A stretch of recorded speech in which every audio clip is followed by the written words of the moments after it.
Hey, welcome to my kitchen. Today we're going to do our second installment of 5 meals for beginner cooks. Today we're going to learn how to cook a meal that's one of my personal favorites. I had it in a restaurant a couple years ago and just fell in love with it. And it turns out it's real easy to make. Beef short ribs. We're going to cook these things with a style called braising. We're going to get fancy because we're going to use red wine. And when you learn how to make this dish, it's going to wow everybody you know. Okay, so as you can see, I've got all my ingredients together. We have, of course, our short ribs, some baby portobello mushrooms, about a half a pound of fresh tomatoes, some baby carrots. You can use real carrots if you feel like peeling them. A couple sprigs of rosemary out of my garden, 3 celery stalks, and about 4 spring onions. We also have about a cup of red wine, 2 cans of beef broth, and of course, I got my beer. Tomatoes. It's one of those things a lot of home cooks avoid because they're hard to cut. Or are they? So what I have here is, of course, my tomato and 2 knives. Other than the size, they really don't seem that much different. But this one here hasn't been sharpened in quite some time. It's gotten quite dull. So let's demonstrate what most people's knives look like when trying to cut a tomato. We're going to slice it. Now, as you can see, this tomato barely got any indentation on it. So a lot of home cooks, they push on it. Oh man, look at that. It just smushes the tomato. Look at how messed up that looks. That's no good. A sharp knife, on the other hand, you don't even have to put any weight on it. You just slide it back and forth and it bites right into the tomato. That's why we keep our knives sharp, kids. Alright, so now that I got my tomatoes chopped up, we can move on to another knife technique, chopping. So the next thing I'm going to do is chop up this celery. First of all, we want to cut off the tops where all the leaves are and the bottoms where it's all white. Then we're going to chop, chop, chop, chop, chop, chop. Well, I'm just a home cook. I can't do that turbo knife that you see on Iron Chef, but I'm going to teach you how to cut pretty fast anyway. Have you ever noticed how most knives have a rounded blade? There's a reason for that. If you put the tip down, you'll notice they rock. This is the trick to cutting fast. One of the other tricks, stacking. Do as many things at once as you can. So what we're going to do, we're going to line up our celery stalks here. We're just going to rock the knife up, just like a lever, and we're just going to keep doing this motion and slowly feed it in like a really low budget death trap for James Bond. So here we go. And that's about the easiest way to chop. Again, make sure you have a sharp knife. So now I got everything chopped up. Onions, celery, carrots. If you ever watch these cooking shows, a lot of the chefs will tell you want to try and get everything as close to the same size when you're cutting it as possible. Well, I disagree with that. You see, we got this big chunk, this little chunk. No real consistency, but you know what? That tells the people that eat my food, it was made by a human being, not a machine. Tell you what, all that chopping sure takes a lot out of a guy. Now, if you don't have beer at home to recharge yourself with, you can go ahead and buy frozen vegetables. You can usually get them chopped already. I would not do the canned versions of the chopped vegetables just because they soak them and they get really soggy and a lot of the flavor's already in the liquid. We want this flavor to come out in the sauce we're going to make. So, fresh chopped or frozen, that's the way to go. Man, I really need more of this. Now, if you caught the last installment, we mentioned searing meat to keep the juices in. We're definitely going to want to do that here. We're working with a red meat that's not very fatty. You know, it has a little bit of fat that will cook down into juice, but for the most part, it's pretty lean. And if we cook all that juice out of the meat, it's going to be dry and nasty. Fortunately, we have the culinary world's duct tape, also known as flour. Now, before we add flour, we want to season the meat. So we're going to hit it with a little salt and pepper. Now, I like using the salt grater just because you get bigger crystals of salt on there, so you actually don't need as much salt. When that big crystal hits your tongue's like, whoa, salt! And, you know, if it feels like there's more salt, your brain thinks there's more salt, and you get away with less salt. So, that's win, win, win, win, win. I'll flip that over. We want to make sure we get both sides. Because apparently, People like their food to taste good on both sides. Weird, huh? Alright, so the next thing we're going to do, we're just going to toss this in a bowl here. We're going to get our flour. And I'm a firm believer in saving dishes, so I'm just going to kind of pour this right on the meat. No need to measure. We're just going to kind of shake it around, get a nice even coat. You don't want very much of the red meat showing through, and that's how you know you've got a nice coat. So your meat's going to look kind of like this when you're done. Now what the flour is going to do when we sear it is it's kind of bake like almost a quasi bread barrier, and that'll serve two purposes. It'll give the outside of the meat even more strength to hold the juice in, and when we get our sauce prepared, it'll be like bread and it'll just soak up the flavor. How's that for awesome? Now because I have a big family, I'm making a pretty big batch of this stuff. As you can see, I've got a lot of meat here. And we're going to go ahead and sear it. But because I have so much, it's not going to fit in the pan all at once. That's okay. We'll do it in a couple batches and it'll all turn out fine. So we have our Dutch oven here, and I've got some extra virgin olive oil in it. We're going to get this really, really hot before we throw our meat in. We want to make sure that when our meat hits that, it sears instantly. Now, the reason I use extra virgin olive oil, aside from health benefits, it does have a little bit more of a flavor to it than other oils.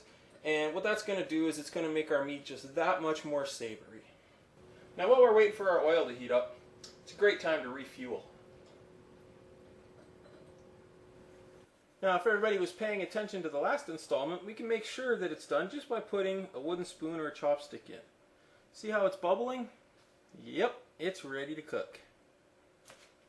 So we're going to take our meat, just a couple pieces at a time, put it in there. You can hear that nice little sizzle. And I think I'll be able to fit about 4 at a time in there. And we're just going to go ahead and let that cook. Give it about 4 minutes on each side.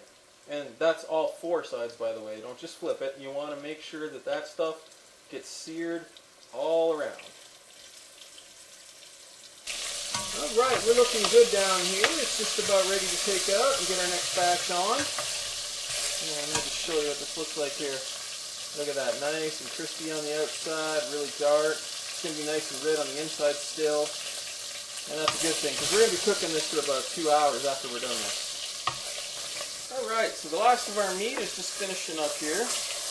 And you'll notice in the bottom of the pan we've got quite a nice brown, oily, beef brothy looking liquid forming here. That's going to be the first layer of our flavor sauce, and the next layer is going to come from all our vegetables. So we're going to go ahead and we're going to throw all our vegetables in, starting with our tomatoes. Woo!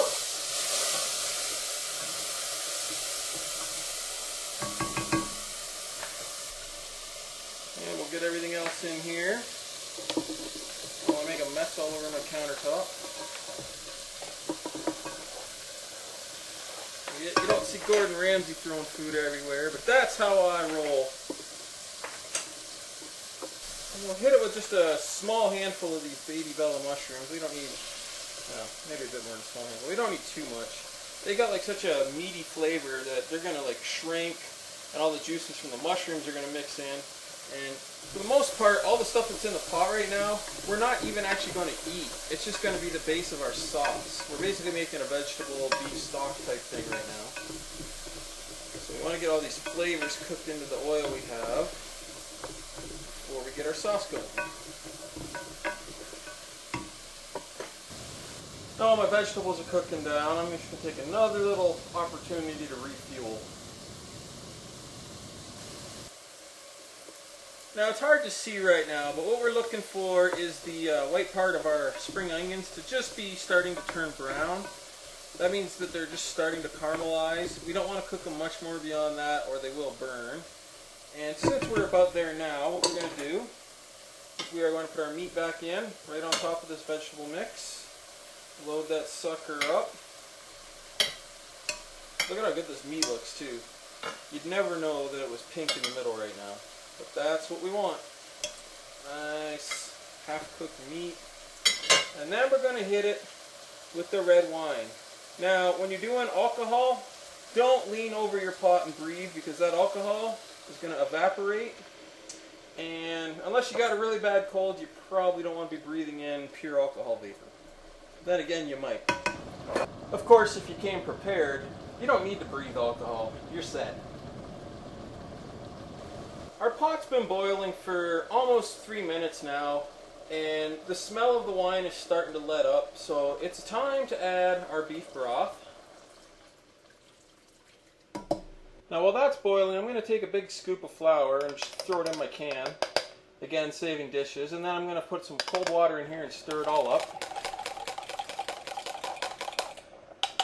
And then I'm going to very slowly pour this in. I don't want to pour it too fast just because I want to make sure there's no chunks of flour in there. And that's going to help our sauce thicken up a little bit as it cooks. We'll go ahead and stir that in. And while we're at it, we'll just dump liquid all over the stove because again, that's how I roll. Since our liquid's boiling, we're going to go ahead and do the last part. That's throwing in our fresh rosemary. If you don't have fresh rosemary, you can use the dried stuff, but it's a pain in the butt to get out of the sauce, so try and get the good stuff. We're also going to turn this down to a simmer now, and our oven is preheating to 350 degrees. So as soon as our oven is preheated, we're going to take it off the simmer, we're going to put it in the oven, we're going to set the timer for 2.5 hours, and we will be back when everything's cooked.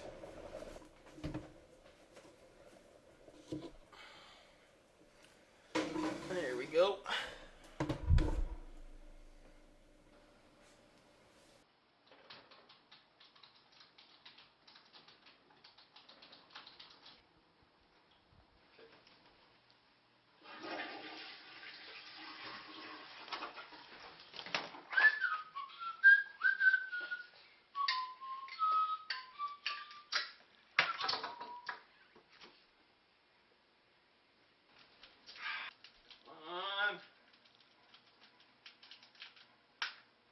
Damn it.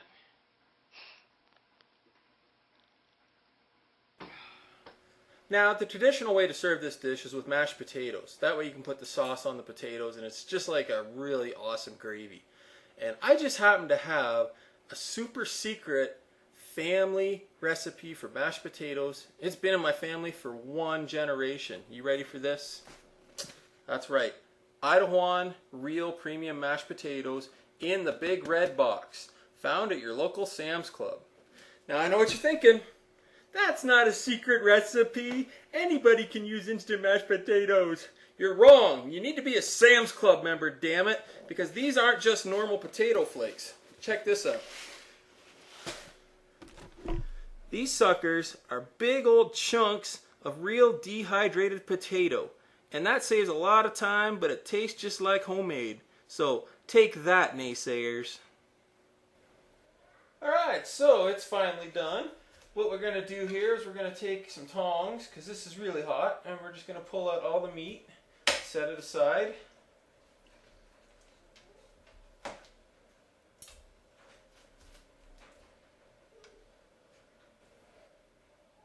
Alright, now that we've got our meat out, we're going to save a little time here, and we're just going to pour everything into a strainer. And what we want to do is get all these chunky vegetables and herbs and whatnot out of our sauce. So we'll just give it a little shake, drain it all out into a nice bowl. And this sauce is basically going to work like a gravy. You'll put it over top of your meat and your potatoes, and you will have the most awesomest, yummiest beef short rib meal you've ever made, because it's probably the first time you've ever made it. Haha! Alright, after much patient waiting and rehydrating, dinner is done and served. Don't that look good? I'm Josh Tuttle, and I cook at home.